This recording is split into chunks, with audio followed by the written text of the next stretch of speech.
Well, hello, my lords and ladies, and welcome to another episode of our Moonstone series where we're painting Beaky Bobby. First off, I want to say thank you to all my YouTube members. You guys are such a huge help for this channel and all the support you guys give. If you are new to the channel, we specialize in painting at a mediocre level. Some stuff's better. I think this is a model that turns out a lot better than I thought it would, so it does turn out good sometimes. But if you're new, hit that follow, hit the subscribe bell, or not, just watch. Without further ado, let's go.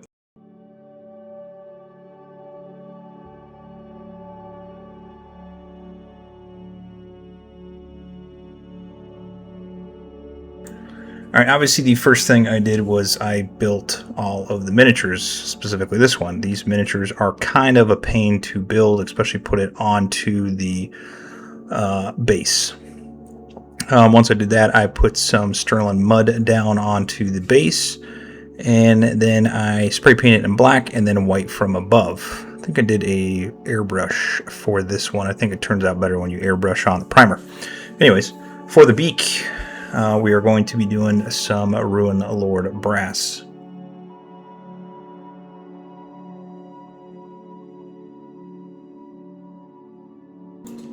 Now this is a goblin that is showing all of his wares. Almost looks like he's doing something else that's inappropriate, but he is showing all of his wares that he's got hidden underneath his jacket.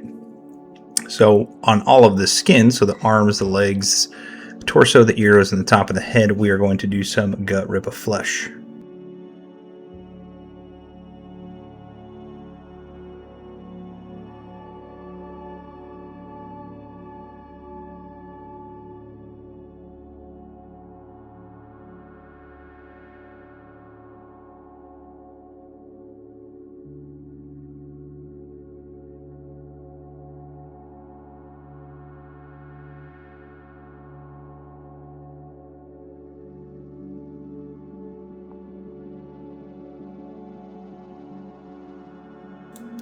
For all the feathers on the back of the head, we are going to do some Ratling Grime.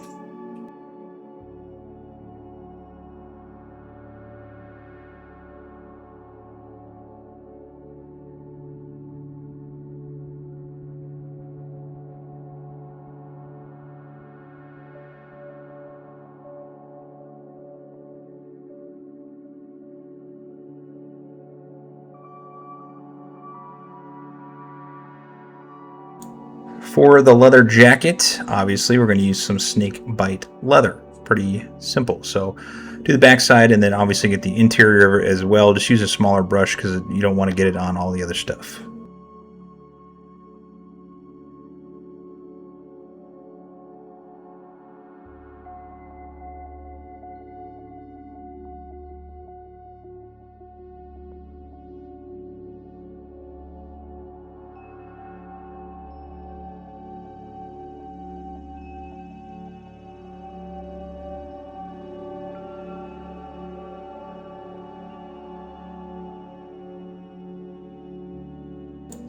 Alright, we're going to use the Wyldwood. Now I did thin this with some Lamia medium, just a little bit. And we're going to use this on the pouches, the things holding the vials, the staff itself, the straps on the top of the head, the handle of our sword, and I think that is about it, but I do show everything that we are going to paint with this Wyldwood.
For the front loincloth, we're going to use some Nazdreg Yellow.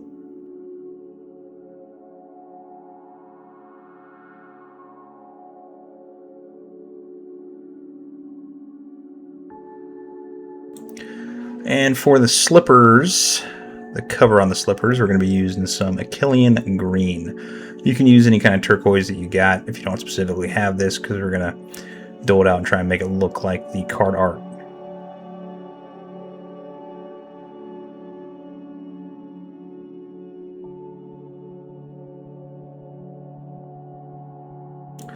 For the wraps around our staff, we're going to be using some Skeleton Horde.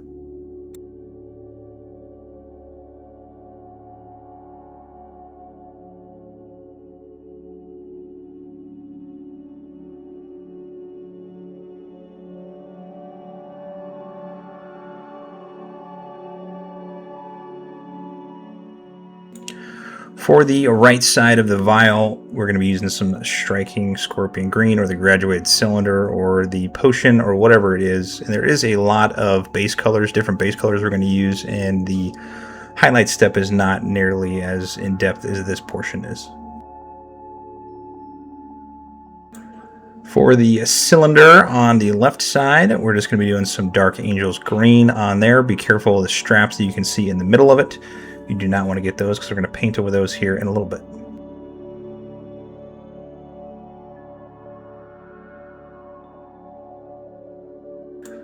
For one of the vials on that right side, we're going to use some Celestium Blue. You don't need to specifically use this. You can use whatever color you would like. I'm just painting them different colors to, again, match the card art.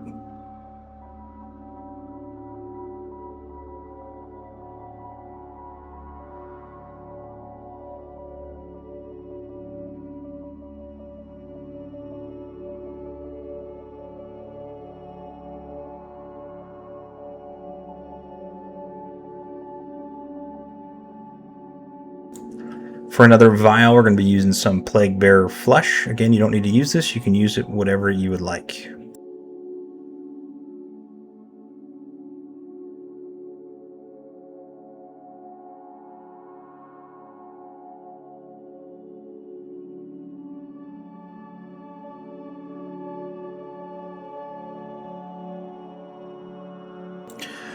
For the feathers on top of the staff, we're going to be using some Aeldari Emerald.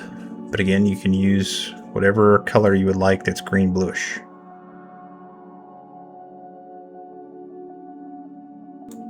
For the inside of the goggles on our Goblin's helmet, we're going to be using some Black Legion. We're also going to be using the same color on the vial on the bottom left-hand side of inside the jacket to get those straps.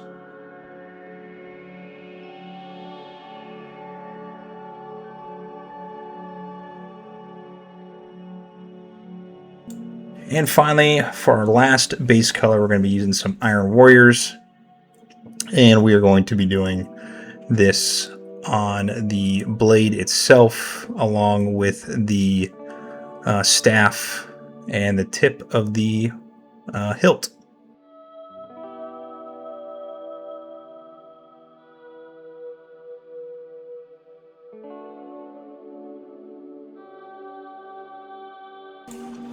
All right, starting off with our highlights, or sorry, our washes. We're almost to the highlights section. We're going to be doing 2 parts Lamia Medium to 1 part Cygor Brown. We're going to put that over the mask itself. That's going to give it like that nice looking metallic, almost leathery look. But instead it is giving it that brown mask look.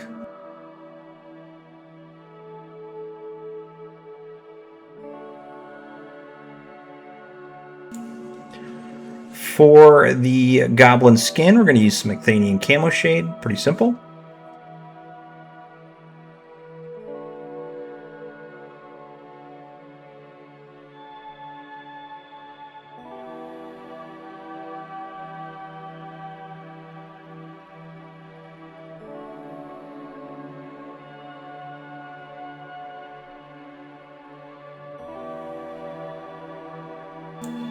For all of our metallics, we're going to be using some Nulin Oil. Again, very simple.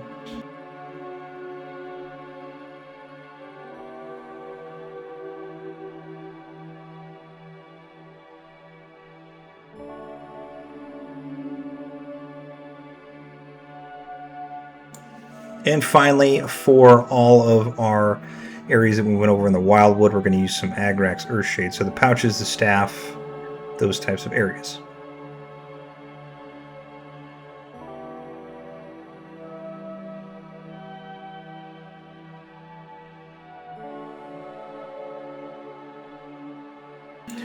All right, let's start our highlight step. We're going to start with some Skrag Brown onto our leather coat.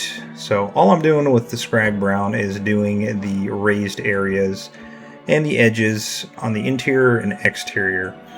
You can do as much as you want. You can do as little as you want. It's up to you. But I did go on all of the raised areas.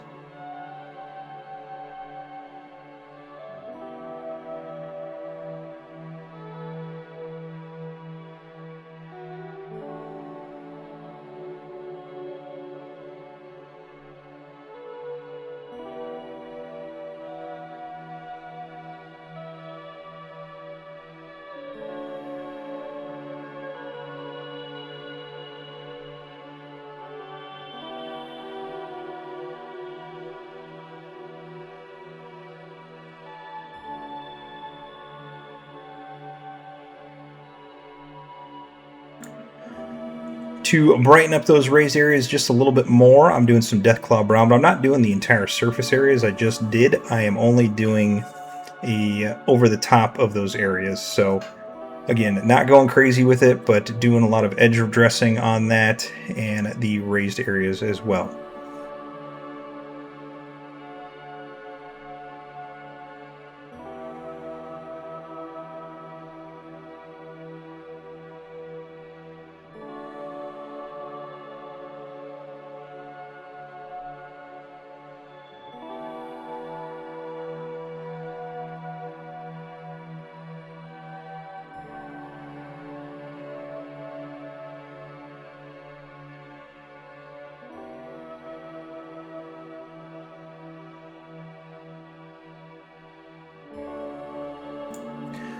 Alright, for the goblin skin, we're going to use some Elysian Green, and we are only going over those raised areas. We're not getting anything into the recesses.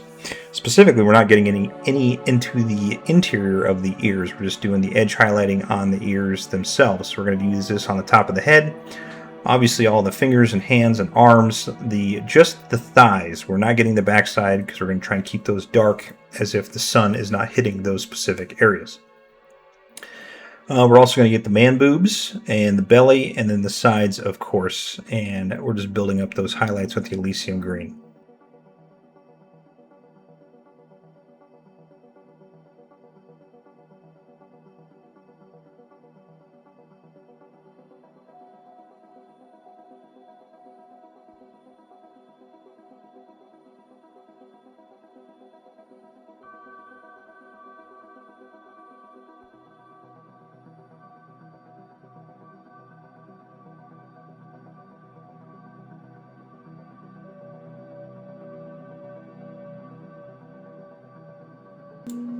Once you're satisfied with the Elysian Green, we are going to do some Ogryn Camo on those same areas. Just again, building up those highlights and not getting any into the recesses.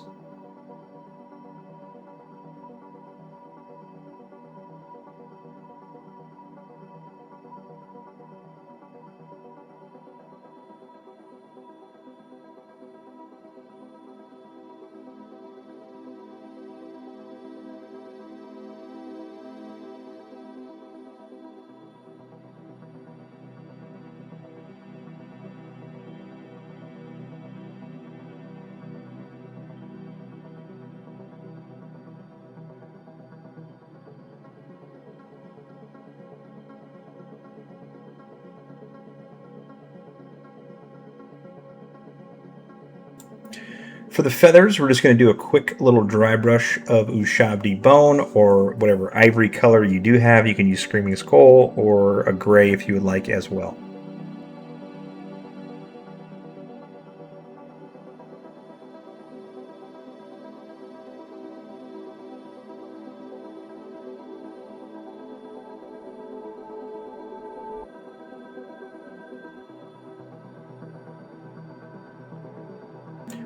For the slippers, we're going to desaturate a little bit with some Stegadon Scale Green. Yep, I got it. And we're going to put those on there real quick.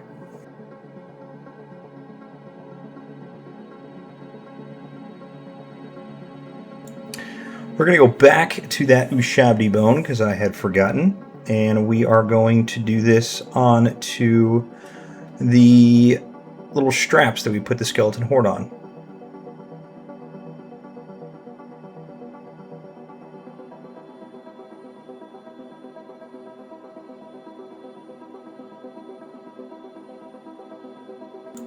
For our metallics, we're going to brighten it up just a little bit with some lead belchers. So for the staff top, we're just going to be doing the raised areas.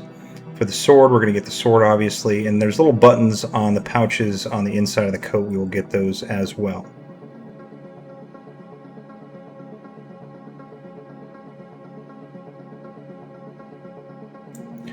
For the front of the loincloth, we're just going to use some Tallarn Sand, or you can use Zamsey Desert, whatever one you prefer.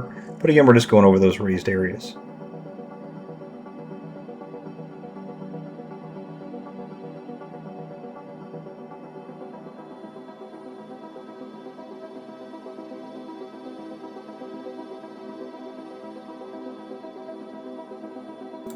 For the feathers on top of the staff, and we are almost done, we're going to use some Gaus Blaster Green on there, just as a quick dry brush.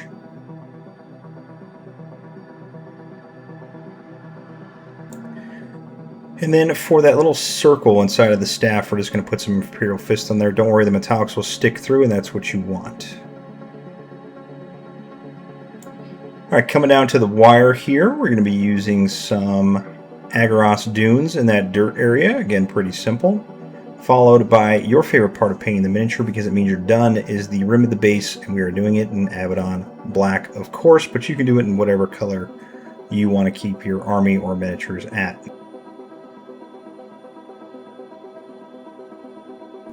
And that's it. That's all she wrote. Pretty simple. There's a lot of colors going on. You don't need to do it in depth as much as I did, but I feel like it makes the miniature a lot better.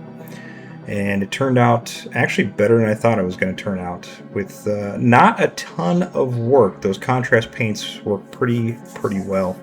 So I was pretty satisfied with how it turned out, and how, you know, it didn't take as much time as I thought it was going to take. It only took a couple hours.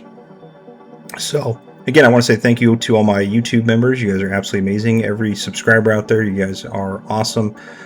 My ultimate goal is to get to 100,000 followers. I don't know if I'll ever get there in my lifetime, but maybe I can dream. You know, every man, woman, child can dream. But yeah, so thank you again for watching. I greatly appreciate it. And if you have any suggestions on anything, or just leave me a comment, go ahead and do so. I always answer them. All right, I love you all, and I'll see you on the next one. Paint on.